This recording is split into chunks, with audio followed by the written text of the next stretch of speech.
하나님 말씀 열왕기하 23장 1절에서 14절까지 교도하도록 하겠습니다. 열왕기하 23장 1절에서 14절까지 말씀입니다. 오늘은 8월 26일 토요일 아침입니다. 8월 26일자 본문 열왕기하 23장 1절에서 14절까지 말씀 교도합니다. 왕이 보내 유다와 예루살렘의 모든 장로를 자기에게로 모으고 이에 왕이 여호와의 성전에 올라가매 유다 모든 사람과 예루살렘 주민과 제사장들과 선지자들과 모든 백성이 노소를 막론하고 다 왕과 함께 한지라. 왕이 여호와의 성전 안에서 발견한 언약책의 모든 말씀을 읽어 우리의 귀에 들리고 왕이 단 위에 서서 여호와 앞에서 언약을 세우되 마음을 다하고 뜻을 다하며 여호와께 순종하고 그의 계명과 법도와 율례를 지켜 이 책에 기록된 이 언약의 말씀을 이루게 하리라 하매 백성이 다 그 언약을 따르기로 하니라. 왕이 대제사장 hil기야와 모든 부제사장들과 문을 지킨 자들에게 명령하여 바알과 아세라와 하늘에 이룰 성신을 위하여 만든 모든 그릇들을 여호와의 성전에서 내다가 예루살렘 바깥 기드론 밭에서 불사르고 그것들의 재를 베델로 가져가게 하고 옛적에 유다 왕들이 세워서 유다 모든 성읍과 예루살렘 주위의 산당들에서 분향하며 우상을 섬기게 한 제사장들을 폐하며 또 바알과 해와 달과 별 때와 하늘의 모든 별에게 분향하는 자들을 폐하고 또 여호와의 성전에서 아세라 상을 내다가 예루살렘 바깥 기드론 시내로 가져가 거기에서 불사르고 빻아서 가루를 만들어 그 가루를 평민의 뮤즈에 뿌리고 또 여호와의 성전 가운데 남창의 집을 헐었으니 그곳은 여인이 아세라를 위하여 휘상을 짜는 처소였더라. 또 유다 각 성읍에서 모든 제사장을 불러 모어 또 제사장이 분향하던 산당을 게바에서부터 브엘세바까지 더럽게 하고 또 성문의 산당들을 헐어 버렸으니 이 산당들은 그 성읍의 지도자 여호수아의 대문 어기 곧 성문 왼쪽에 있었더라. 산당들의 제사장들은 예루살렘 여호와의 제단에 올라가지 못하고 다만 그의 형제 중에서 무교병을 먹을 뿐이었더라. 왕이 또 hin놈의 아들 골짜기에 도벳을 더럽게 하여 어떤 사람도 몰록에게 드리기 위하여 자기의 자녀를 불러 지나가지 못하게 하고 또 유다 여러 왕이 태양을 위하여 드린 말들을 제하여 버렸으니 이 말들은 여호와의 성전으로 들어가는 곳의 근처 넷이 나단멜렉의 집 곁에 있던 것이며 또 태양 수레를 불사르고 유다 여러 왕이 아하스의 다락 지붕에 세운 제사들과 므낫세가 여호와의 성전 두 마당에 세운 제사들을 왕이 다 헐고 거기서 빻아 내려서 그것들의 가루를 기드론 시내에 쏟아버리고 또 예루살렘 앞 멸망의 산 오른쪽에 세운 산당들을 왕이 더럽게 하였으니 이는 옛적에 이스라엘 왕 솔로몬이 시돈 사람의 가증한 아스타롯과 모압 사람의 가증한 그모스와 암몬 자손의 가증한 밀곰을 위하여 세웠던 것이며 왕이 또 석상들을 깨뜨리며 아세라 목상들을 찍고 사람의 해골로 그곳에 채웠더라. 아멘. 어제 이어서 오늘도 요시야의 개혁에 대해서 이야기를 하고 있습니다. 요시야 왕은 모든 백성들과 함께 성전에 올라가서 모든 백성들 율법을 들려줍니다. 그래서 율법을 읽어줘서 듣게 하고 또 그 말씀대로 살기로 언약대로 살기로 이렇게 다짐합니다. 이것을 언약갱신이라고 하는데 이렇게 모든 백성들과 다짐을 하고 받은 후에 과감하고 철저한 개혁을 단행하죠. 유다에 남아있던 각종 우상들 그리고 그 세력들을 모조리 제거합니다. 또 성전 안에 있던 우상들을 내다가 불사르고 빻아서 가루를 만들어 태워버리죠. 언약을 온전히 지키기로 모든 백성들과 하나님과 약속했기 때문에 그렇습니다. 오늘 우리들에게 던지는 질문은 우리도 개혁을 위해서 뭘 해야 하는가, 이것이 오늘의 질문입니다. 우리도 개혁을 위해서 뭘 어떻게 해야 하는가, 이것이 오늘의 질문입니다. 첫 번째로 이 언약의 갱신을 통해서 하나님과의 관계가 회복되어야 한다는 것을 우리에게 가르쳐 줍니다. 이 요시아는 유다의 모든 장로들을 소집했죠. 이 장로들만 소집한 것 같은데 이 모든 백성들도 함께 동참을 해서 결국은 모든 백성들이 성전에 다 함께 오르는 일이 있었습니다. 그래서 왕은 성전에서 무엇을 했는가? 이 성전에서 발견한 그 율법책을 백성들에게 들려줬습니다. 읽게 해서 들려듣고 다 듣게 됐죠. 그리고 단 위에 서서 하나님 앞에서 언약을 이제 갱신하는 것이죠. 왜 갱신하는가? 그동안 언약이 완전히 다 무너졌기 때문에, 언약을 지키지 않았기 때문에 그렇습니다. 이 언약은 하나님과 이스라엘 백성들과의 이 관계를 규정하는 관계 약속, 계약이라고 할 수가 있겠습니다. 우리도 수많은 계약들을 지금도 우리는 하고 살죠. 가장 많이 하는 것이 집 계약 같은 거, 소유권 이전 매매 계약, 아니면은 전세 계약, 월세 계약, 뭐 이런 여러 가지 계약들을 합니다. 또 일종의 물건을 살 때, 핸드폰을 구매할 때 약정 기간 뭐 이런 거 있잖아요. 이게 다 일종의 계약이거든요. 그것은 어떤 물건과 서비스, 재화 뭐 이런 여러 가지 것들을 두고 하는 것인데, 성경에서 말하는 이 언약이라는 것은 독특한 계약이에요. 그 관계를 규정하는, 서로의 어떻게 서로를 인식하고 어떻게 의무와 책임을 다할 것인지에 대한 하나님과 인간이 맺는 약속, 계약, 이것을 언약이라고 부르거든요. 하나님이 독점이에요. 독점. 예를 들면 제가 핸드폰을 어떤 SK텔레콤에다가 했다 그러면은 KT에다가 할 수는 없는 거예요. 하나 1대1의 관계인 것이죠. 그래서 하나님께서 이스라엘 백성들을 선민으로 택하고 나는 너의 하나님이 되겠다. 그 책임과 보호와 의무를 다하겠다. 그러면은 그 택한 이스라엘 백성들은 저희는 하나님만 섬기겠습니다. 하나님만이 유일한 신입니다라고 이 배타성을 갖는 계약인 것이죠. 우리도 관계 계약의 대표적인 것이 뭡니까? 결혼입니다.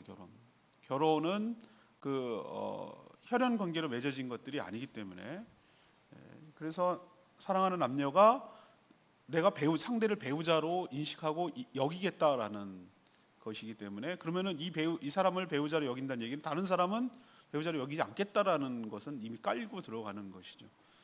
근데 이 언약이 완전히 무너졌어요. 왜 무너지냐면 하나님 쪽에서 무너진 게 아니에요. 계약의 당사자 중에 한 축인 철저하게 사람이 무너뜨렸어요. 이 이스라엘 백성들이 무너뜨린 거예요. 신실하지 못했어요. 다 어겼어요.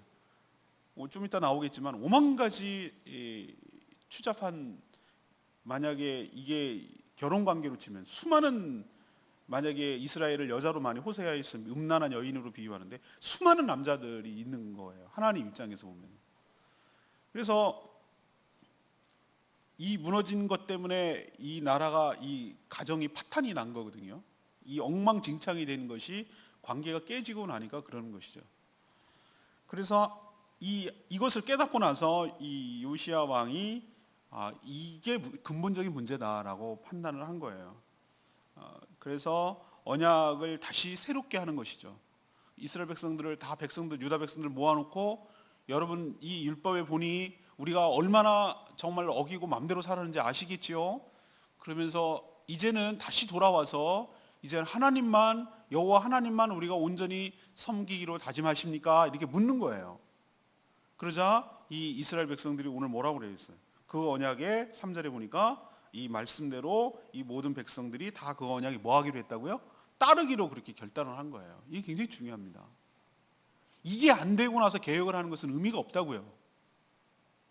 왕이 하니까 마지못해 하는, 그게 무슨 의미가 있어요? 하나님 앞에서 다시 그렇게 살기로 결단하지 않으면 우리 삶이 바뀌지 않는다는 거예요. 우리의 삶이 회복되고 새 출발하기 오고 개혁의 첫 출발점은 내가 하나님 앞에 서서, 단위에 섰다는 건 하나님 앞에 섰는, 여호와 앞에 섰다고 그러잖아요. 여호와 앞에서 3절에 왕이 단에 서서 여호와 앞에 서서 하나님 앞에 서서 나의 지난날의 과거의 모든 잘못된, 추잡하고 더럽고 계약을 깨고 외도를 하고 그렇게 했던 모든 것들을 다 이제 청산을 하고 다시 하나님만 섬기기로 그렇게 다짐하고 작정합니다라고 이렇게 선포를 하는 거죠. 이것이 언약을 갱신한다라고 표현하고 있어요. 언약이 왜 이렇게 중요하냐? 언약을 통해 하나님이 어떤 분인지, 자신은 또 누구인지 깨닫고 그걸 알 때, 관계를 속에서 자기의 정체성을 알 때 거기에 따라 모든 자기의 삶이 결정되기 때문에 이 언약이 굉장히 중요한 거예요.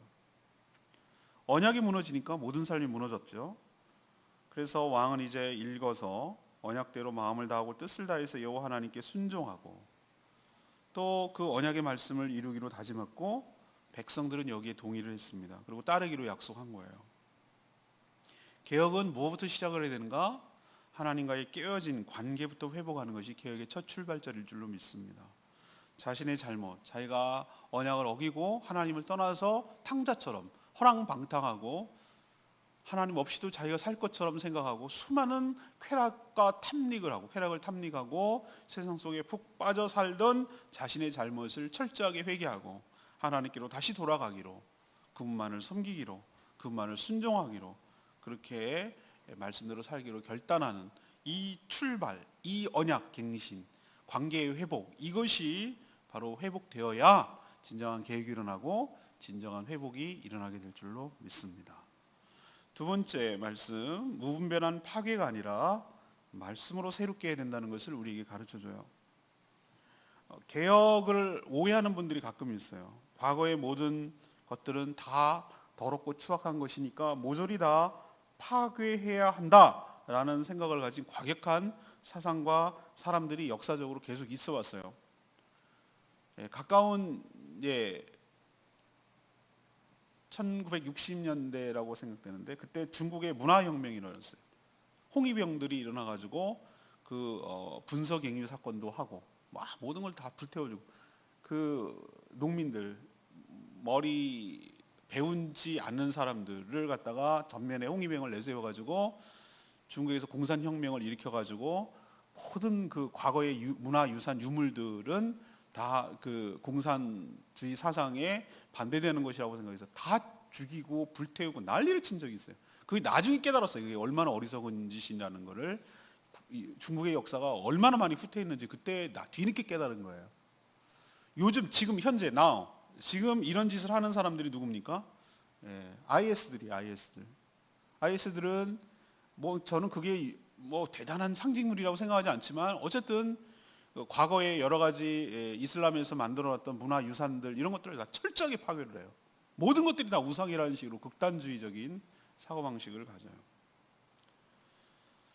요시야가 하나님과의 언약을 갱신한 후에 구체적인 이제 행동에 돌입을 하죠. 이제 먼저 왜 이 언약식이 중요하다고요? 모든 백성들이 하나님 앞에서 그렇게 살기로 결단해야 구체적인 행동이 나오지. 이런 언약의 갱신이 없고 난 다음에 왕이 하라고 하면 왕의 일밖에 안 되잖아요. 그죠? 모든 백성들이 함께 이 문제는 동참해 가야 될 문제지 왕 혼자서 해야 될 문제는 아니에요. 개혁이 되지도 않거니와. 근데 요시야 왕 보세요. 마구잡이식으로 IS나 문화혁명이 일어나듯이 그렇게 막 다 파괴를 했습니까? 모조리 그냥 탁 치는 대로 다 다 파괴를 했나요? 그건 그 말 그대로 그냥 파괴죠, 파괴.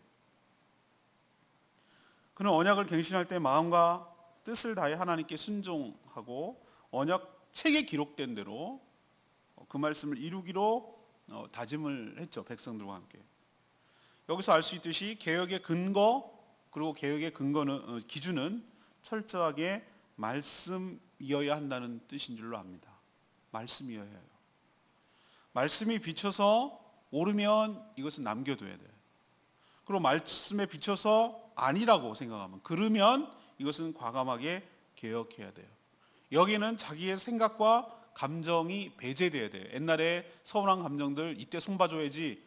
중국 공산혁명이 일어났을 때, 북한도 마찬가지고 일어났을 때 그 사회주의 사상이 얼마나 추철했겠어요. 그냥 평상시에 꼴보기 싫고 지주계급들 나한테 뭐라고 갑질한 것들 다 이참에 다 잡아 죽여야지. 이렇게 혁명을 이용한 거예요. 이거는 진정한 의미에서 혁명 아니야. 그러면 또 다른 세계가 오면은 되치기를 당할 수 있거든요. 그거는 진정한 의미에서 혁명이 아니에요. 악한 요소를 철저하게 파괴해야 하지만 하나님께서 기뻐하시는 것들은 더욱더 살려내고 권장하는 것이 개혁이지 다 파괴하는 것은 개혁이 아니라는 거예요. 요시야 왕은 유다 내에 있던 모든 가증한 것들을 예외 없이 다 제거했어요. 사실 뭘 제거해야 될지 기준조차 없었어요. 근데 그런 기준조차 무너지고 있었는데 기준이, 원칙이 다시 살아나니까 다시 이 원칙대로 말씀에 입각하기 위해서 한 것이죠. 자, 그러면 지금 우리도 이 문제를 놓고 거론해야 돼요. 제가 말씀드렸지만 저희 교단이 대한예수교 장로회라고 타이틀을 걸고 있어요. 근데 장로회가 너무 많아요. 메이저 교단들이 여러 곳인데 보통 한 5개 정도를 쳐요. 교회 수로 가장 많은 데가 합동, 사당론 통신이라고 말하는 합동이라고 우리 보통 불러요. 여러분들은 관심 없으시기 그다음에 교회가 아니라 뭐 성도 규모로 보거나 뭐로 보면 제일 장자교단이라 자기 스스로 말하는 통합, 광나라 신학교를 중심으로 하는 통합. 그리고 그 다음에 이제 저희 교단, 저희들은 고려신학대학원을 중심으로 하는 고신측이라고 불러요. 그리고 또 하나가 이제 기장측, 한신대학교를 한국신학대학이죠. 거기를 중심으로 기장측, 좀 진보적인 상하고 가고 기독교 장로회라고 부르는 거기가 있어요. 장로회 중에서도. 그리고 또 뭐 백석교단도 있고 몇 군데 있어요. 그래서 보통 한 큰 장로교회에서 한 5개, 6개 정도가 크고 나머지는 조금만 군소교단들이 많이 있어요. 자, 장로교라고 말했을 때 뭐라고 얘기했냐면 신앙적으로는 보수적이라고 얘기를 해요. 저희들이 굉장히 그런 입장이에요. 굉장히 그 선조들이 내려왔던 좋은 신앙의 전통들 이것들을 잘 보존하고 지켜야 된다고 해요. 근데 신학적으로는 뭐라고 표현하냐면 개혁주의라고 표현해요. 리폼드라고. 리폼드가 뭐죠? 우리도 뭐 리폼 갤럭시 S7인가 뭐 뚫딱 망해가지고 배터리 폭발 일어나가지고 아까우니까 배터리 용량 줄이고 그래서 리포라고 그래가지고 그걸 싸게 팔아가지고 요즘 얼마나 히트칠지 몰라요. 아까 그 망하면 자기 이미지가 깎이니까 리폼, 거기서 말하면 리폼이에요. 리폼. 폼을 다시 만든다는 거예요. 리폼. 그걸 개혁주의라고 말하거든요. 리폼드라고 불러요. 형용사로. 개혁주의가 뭐냐? 오늘 여기가 말한 게에서 나오는 거예요. 개혁주의는 뭐냐? 말씀에 우리가 비춰봐서 우리의 현실과 지금의 것들을 비춰봐서 우리가 잘못하고 있고 성경이 위배되고 있고 잘못 가고 있으면 하나님 때문에 어긋나고 있으면 무엇이든지 얼마든지 고칠 용의가 있다. 그리고 실제로 고치겠다. 그런 사고방식을 가는 거예요. 신앙의 좋은 전통과 좋은 것들은 계속 계승하고 발전하고 유지하고 보존하고 그리고 말씀에 비춰서 이건 아니다. 이건 진짜 인본주의다. 인간적인 생각에서 나왔다라고 생각하면 과감하게 그걸 고치고 뜯어고치고 새롭게 하려는 그런 정신. 그것을 장로교가 표방해요. 또 장로교는 정치적으로는 장로제를 해요. 대의제예요. 성도들의 세례교인들의 50명당 1명의 장로를 세워서 목회자와 더불어서 교회의 여러 가지 일들을 대표성을 가지고 일을 하도록 이런 정치 제도로 보면은 장로제도고 신앙적인 면에서는 보수적이고 신학적인 면에서는 개혁적이고 이것이 장로교의 특징이에요. 그래서 우리도 늘 말씀에 비춰서 개혁을 해 나가야 돼요. 개혁을 해 나가야 돼요. 이게 우리 개혁주의 정신의 종교개혁이 이제는 500주년인데 그게 바로 요시야에서 볼 수가 있는 것이죠. 저도 마찬가지예요. 만약에 봐서 이거는 성경적이지 않다. 하나님이 기뻐하시는 일이 아니다. 성경이 특히 위배된다라고 생각하는 것들은 과감하게 고칠 필요가 있어요. 제가 몇 가지 여러분들한테 저희 교회 약간의 차별화를 두는 것이 있어요. 세례 함부로 안 줍니다. 저희들은. 세례를 남발하지 않아요. 그리고 직분 주는 거 함부로 남발하지 않아요. 어느 교회는 직분을 받을 때 밖에다가 결혼식이나 장례식 할 때처럼 축의금 받는 데가 있어요. 그리고 직분자들에게 뭐 얼마를 걷어갖고 교회에 무슨 기념하라는 그런 것이 관례화되어 있는 거 볼 수 있어요. 그게 다 비성경적이라 이 말이에요. 명예 집사, 명예 장로 이거 다 비성경적이에요. 직분은 명예 아니에요. 철저하게 섬기는 직분이에요. 섬기는 직분. 그것이 우리가 개혁해 나가야 될 요소라 이 말이에요. 최근에 이슈가 되는 것들 중에 제가 말씀을 드리는 것이 우리 교회는 그런 거 없어요. 명예 그런 거 없어요. 명예 있을 수가 없어요. 명예는 그걸로 현직에서 끝이면 끝이에요. 예. 그리고 직분은 철저하게 섬길 자를 훈련시키고 구비되어서 그런 자가 직분을 갖는 것이지 직분이 의미가 없어요. 직분은 명예직이 아니에요. 그게 명예직이라고 생각한 것이 반성경적이고 개혁의 대상이라 이 말이에요. 우리는 늘 제가 몇 가지 사례를 들었습니다만 우리는 늘 요시야 왕에서 보면서 말씀에 우리 삶을 비춰보는 거예요. 교회를 비춰보고 우리 삶을 비춰보고 이것은 아니다, 이렇게 하면 안 된다라고 판단하면은 우리는 항상 말씀으로 돌아갈 준비를 해야 되고 말씀으로 가야 될 준비를 하는 거예요. 제가 가정교회를 하는 이유, 목장을 해야 된다는 것이 무슨 교회를 부흥하게 하기 위한 무슨 부흥 프로그램이 아니에요. 왜 제가 거기에 동의를 하냐면은 우리는 교회도 성경적으로 돌아가야 된다. 교회가 너무 많이 2000년 동안 흐르면서 교회가 많이 변질됐다. 지금도 우린 고쳐야 될 게 너무너무 많아요. 지금 현재도 100% 만족스러운 건 아니에요. 원래 하나님께서 꿈꾸시던 교회가 어떤 모양이냐, 어떻게 하는 것이 하나님께서 원하시던 것이냐라는 것을 말씀을 통해 살펴봐야 되는 거예요. 그리고 가급적이면 그 원형에 맞춰서 그 성경에 가깝도록 그렇게 개혁해 나가야 되는 것이 저는 맞다고 동의를 한 거예요. 그게 개혁주의라고 생각을 한 거예요. 가정에서 모이는 것, 가정이 곧 그렇게 모여서 소그룹이 교회가 되도록 하는 것, 그 안에서 삶의 나눔과 기도의 나눔과 기도의 응답과 전도와 봉사와 예배와 이 모든 것들이 그 가정교회 중심으로 움직여 나가도록 하는 것이 성경적이다 라고, 신약 성경적이다 라고 판단한 거예요. 여러분도 저도 우리 교회도 늘 어떤 정신을 가지냐면 개혁주의 정신을 가져야 되는 것이죠. 요시야처럼 말씀에 비춰보고 말씀이 그렇다 그러면 그런 것이고 아니라고 하면 아니라고 할 수 있는, 과감하게 자신을 개혁할 수 있는 그런 용의가 있어야 되고 그렇게 살아나가야 될 줄로 믿습니다. 세 번째는 모든 우상들을 철저하게 제거하고 정결하게 했다는 거예요. 이 요시야가 단행한 종교 개혁을 이제 언약 갱신을 한 다음에 구체적인 행동을 돌입했는데 그거를 4장부터 쭉 밑에까지 이제 14절까지 쭉 언급이 되고 있거든요. 근데 그거 보면 내일도 주일날도 언급하겠습니다만 유다가 어느 지경까지 타락을 했는지를 볼 수가 있어요. 이 지경까지 됐나? 라고, 이게 정말 하나님을 섬기는 나라인가? 라고 생각될 수 있어요. 근데 어느 책에서 그분이 이런 얘기를 했더라고요. 멀리 갈 거 없습니다. 우리 한국에 있는 개신교가 이 모양입니다. 그러는 거예요. 너무 많이 변질되고 너무 많이 타락을 해가지고 꼭 겉모양만, 무늬만, 겉만 하나님을 섬기고 하나님을 얘기하는데 그 속을 들여다보면 정말 요시야처럼 다 갖다 내버리고 파괴하고 없애버려야 될 것들이 너무너무 많습니다 라고 얘기하는 것에 많이 공감이 돼요. 제가 머리부터 발끝까지 어느 하나 썩지 않은 곳이 없어요. 4절 보면은 뭐 이런 것부터 시작합니다. 성전 안에 성전 안에야, 아니 밖에 아니고 우상 제사 때 사용하던 기명, 그러니까 그릇들, 제기라고 그러죠. 우리는 제사 드릴 때 쓰는 그릇들이 엄청 많았던 모양이에요. 그래서 이걸 다 밖에 내가다가 뭐 불살르고 빻고 막 이렇게 했어요. 또 우상 제단을 섬기던 제사장들도 엄청 많았던 모양이에요. 그들을 다 폐위시키고 내쫓았어요. 바알 제단 아사라 목상, 나무로 만든 목상이 있었던 모양이죠. 그것도 태워 불살랐어요. 또 제사 과정이라는 미명하에 행해지는 음란한 남창집이 있어요. 남창. 창녀만 여러분 생각하시죠? 남창이라는 게 있었다고요. 이게 유다 안에 있었다니까요. 이게 어디서 들어왔는지 모르겠지만 어쨌든 이방 종교 안에서 흘러들어온 거예요. 신약시대 때 고린도 교회에서 가장 크게 문제가 됐던 게 뭐죠? 제가 고린도 교회에 딱 방문했어요. 딱 쳐다보니까 산에, 그 항구 도시인데 산에, 저기 산이래요. 저희가. 근데 저희가 신전이 있던 곳이 아프로디테 신이었어요. 사랑의 비너스고 아프로디테.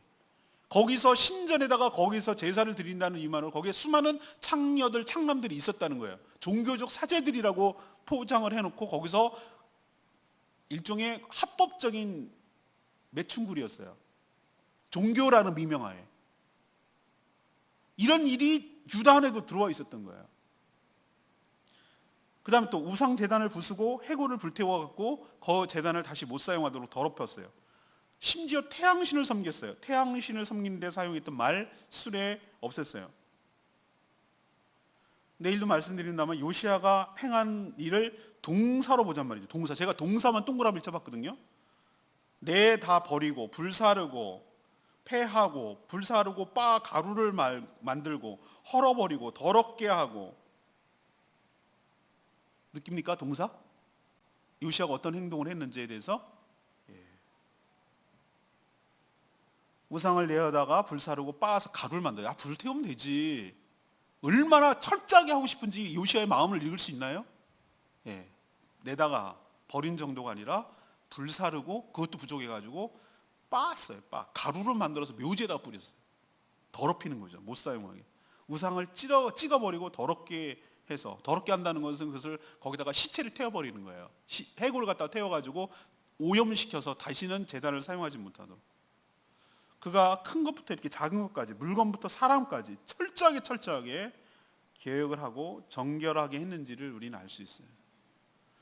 내일 언급합니다. 우리 삶에 이런저런 유형, 무형, 또 여기저기 이렇게 깔려 있고 스며 있고 그냥 생활에 밀착되어 있던 내 삶에 여러 가지 우상의 요소들, 더럽히는 요소들을 제거해야 할 필요가 있어요. 그냥 너무나 우리가 일상 속에 묻어 들어와 있어가지고 그것이 친숙해져요. 마치 그냥 내 안에 병이 있는데도 그냥 친구처럼 살아가는 것처럼, 그렇게 내 안에 들어온 여러 가지 잡다한 우상 요소들이 내가 같이 지금 살고 있다고요. 그냥 그것이 죄인 줄도 모르고 살아가는 모습이 요시아 때 유다의 모습인 것처럼. 근데 요시아는 언약 갱신을 하고 이렇게 철저하게 빻고 불사르고 태워버리고 갖다 내버리고 더럽히고 헐어버리고 폐하고 이렇게 철저하게 함으로써 유다 나라를 다시 하나님께로 돌리는 역할을 한 것처럼, 여러분도 여러분 삶에 있는 더럽고 추악하게 하고 여러분을 오염시키는 그 무언가가 있다면 하나님 앞에 철저하게 회개하고 그걸 없애버리고 그렇게 해야 될 줄로 압니다. 제가 지난번에 기도 시간에 말씀드린 우리 송미연 성도님 참 지난 주일날 기도 제목까지 내두면서도 아들 가게의 부적이 그게 굉장히 신경이 쓰였던 모양이에요. 요즘 계속 그 개혁에 대해서 얘기를 하니까, 열왕기하에 대해서. 아들하고 실갱이, 다 큰 아들 말 듣겠어요? 실갱이 했는데 그걸 결국 내리기로, 부적을 떼기로. 그 안에 또 먹으라 그러고 10,000원짜리가 껴놨나 보죠. 이건 더러운 돈이라고 그래가지고 다른 걸로 쓰고 다른 돈으로 헌금을 하셨더라고. 그러니까 어린이 같은 마음으로, 그 순전한 마음이 우리 가운데 있어야 돼요. 하라면 하라는 대로, 가르쳐주면 가르쳐주는 대로. 그것이 하나님, 저도 이렇게 기쁜데 이분이 정말로, 아니 이제 60이 70이 가까이 되시는 분이 무슨 말 듣는다고 들어요. 여러분 듣겠어요? 근데 여러분 그렇게 어린애 같은 마음으로 말씀대로 살아보려고 하는 그것을 볼 때 목사인 저도 그렇게 기쁘고 흐뭇하고, 그런데 하늘의 하나님께서 얼마나 기뻐하시겠어요? 얼마나 기뻐하시겠냐고. 그런 자들에게 어떻게 복을 안 주시겠어요? 하나님께서. 여러분도 그런 철저한 개혁주의 정신을 가지고 여러분 삶 안에 남아있던 더럽고 추악하게 하고 나를 시간을 뺏고 내 마음을 뺏고 내 생각을 뺏고 내 몸을 뺏고 내 시간을 뺏고 내 관계를 뺏고 하는 모든 추잡한 것들, 요시아가 했듯이 처절하게 철저하게 작은 것부터 큰 것까지 모조리 예외 없이 그렇게 정리하고 없애버릴 때 하나님께서 여러분의 삶을 새롭게 하시고 여러분의 삶에도 큰 축복을 주실 줄로 믿습니다. 저는 레마의 말씀이 3절 말씀, 여호와 앞에서 언약을 세우되 마음을 다하고 뜻을 다하여 여호와께 순종하고 그의 계명과 법도와 율례를 지키기로 했다고 그랬어요.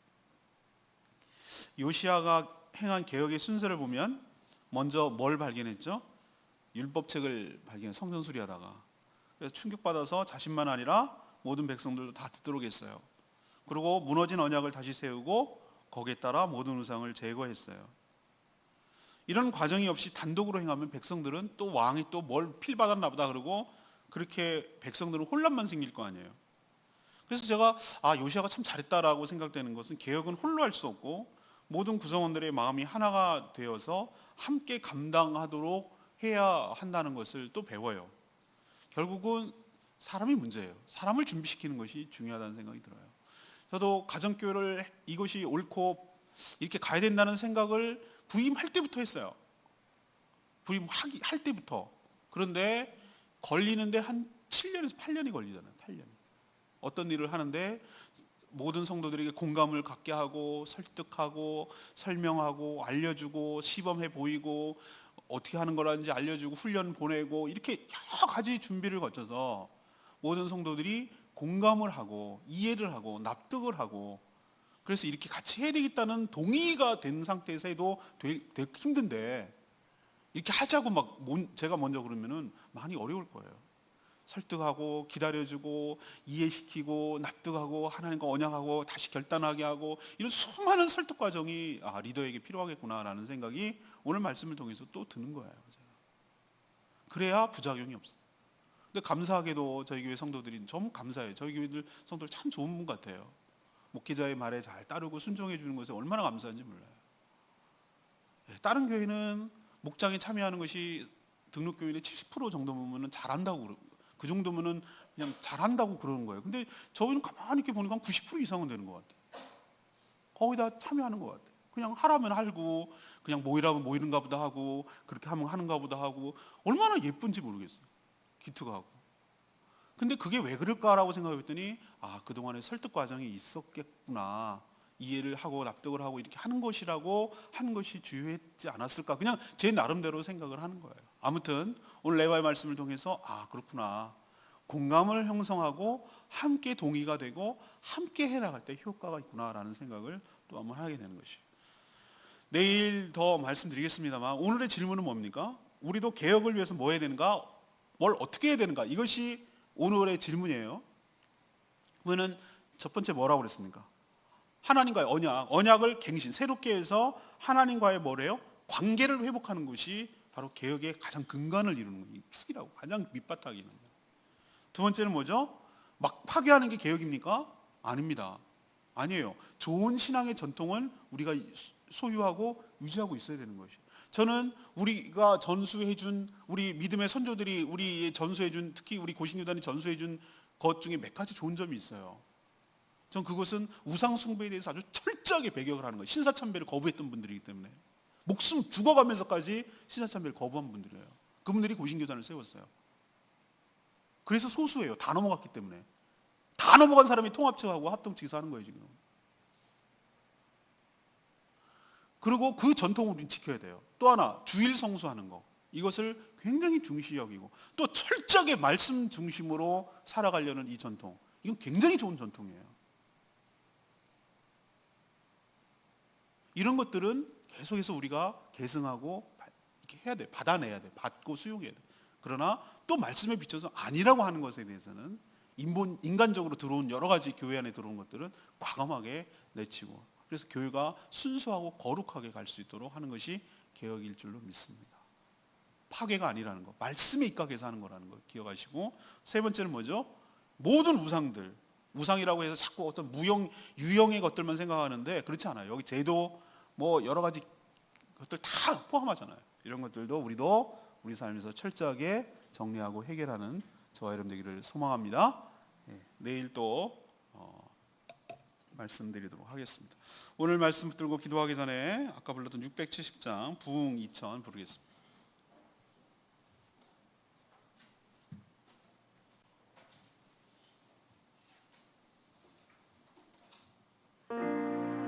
부흥 2000 670장입니다.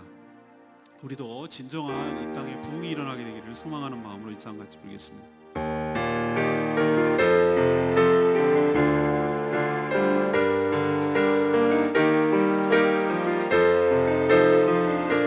오소서 진리의 성령님, 오소서 진리의 성령님, 이 땅은 들며 이와소서. 거짓과 타며 죄악에 무너진 우리 낙심찮게 하소서. 오소서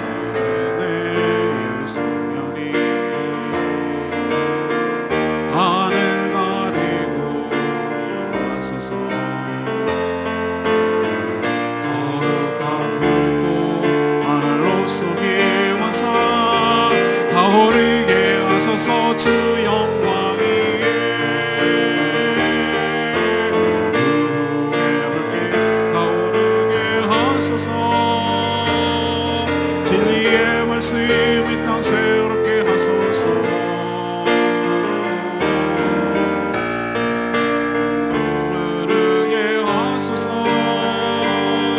성령의 바람 이 땅 가득 불어와 흰 옷 입은 주의 순결한 백성 주의 영광 위에 이제 일어나 열방을 치유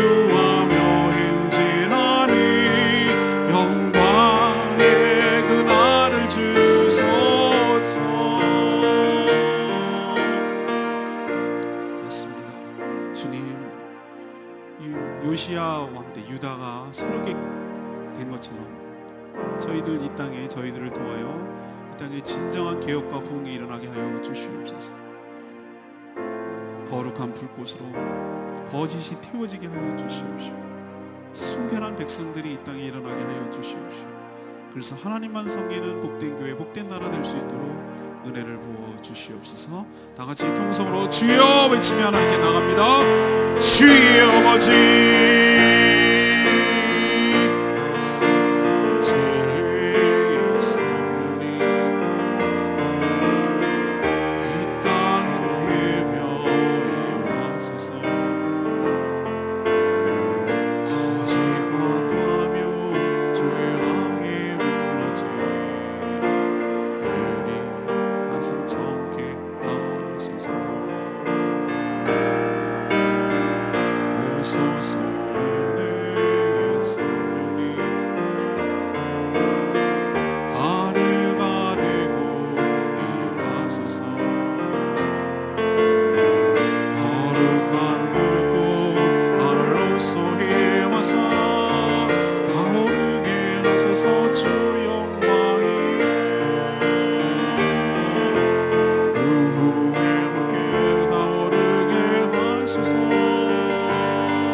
진리의 말씀이 우리 땅 새롭게 하소서. 은혜를 흐르게 하소서. 성령의 바람 이 땅마다 불어와 흰 옷 입은 주의 순결한 백성 주의 영광 위에 이제 일어나 열방을 치유하며 행진하는 영광의 그날을 주소서.